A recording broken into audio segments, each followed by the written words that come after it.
এত গরম পড়েছে আমরাই সহ্য করতে পারছি না। বাইরে গলির এই বাচ্চাগুলো কী করে সহ্য করবে? তো আমার গলির বাচ্চাদের জন্য আমি আমার ঘরটা খুলে দিই। একটা হ্যাঁ, যেহেতু আমি একা থাকি সেইজন্য একটু সুবিধা হয় যে গরম বা বৃষ্টিতে আমি আমার ঘর খুলে রাখি। মানে ওদেরকে ডেকে ঘরে ঢুকিয়ে নিই। ওরা জানে যে এখন আমাকে কোথায় যেতে হবে বৃষ্টি পড়লে বা খুব গরম লাগলে। একে একে সব বাচ্চাগুলো কিন্তু রোদ বাড়ার সঙ্গে সঙ্গে আমার গেটের কাছে চলে আসে, আমাকে ডাকে, আমি তখন খুলে দিই। আর এই ঘরের মধ্যে সব লম্বা লম্বা হয়ে শুয়ে থাকে। খাওয়ার তো ওদের অসুবিধা হয় না, কিন্তু এই রোদে কে কার ওদের জন্য বলো করবে। তো আমি এইটুকু করি যে এত গরমে ওদের যাতে কোনো অসুবিধা না হয় সেই জন্য আমার ঘরটা খুলে রাখি, যে ঘর ফ্যান ছেড়ে দিই যে এভাবে থাকুক।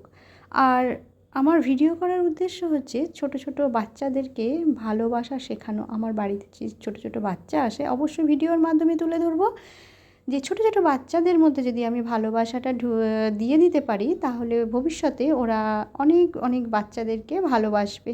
আমি না থাকতে পারি কিন্তু বাচ্চাদের মনে যে ভালোবাসাটা ঢুকিয়ে দেবো ভয় কাটিয়ে, তাহলে আমার ভবিষ্যতে অনেক বাচ্চারা সুস্থ থাকবে, ভালো থাকবে। এটাই হচ্ছে আমার প্রচেষ্টা, আমি এভাবেই করে যাই। আর মেডিসিন তো আমি অবশ্যই দিই আমার গলির বাচ্চাদের জন্য, আমি যেটুকু পারি করি।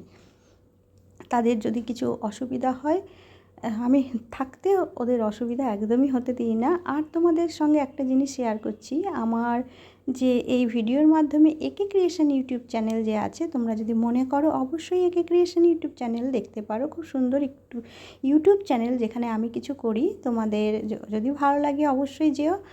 আর আমার এই বাচ্চাগুলোকে আমি শুধু এই স্ট্রিট ডগদের জন্যই কিন্তু আমি করতে ভালোবাসি, সত্যি বলছি। এরা কিন্তু পোষ্য না, এরা রাস্তায় থাকে, সেই জন্য আমার খুব ভালো লাগে।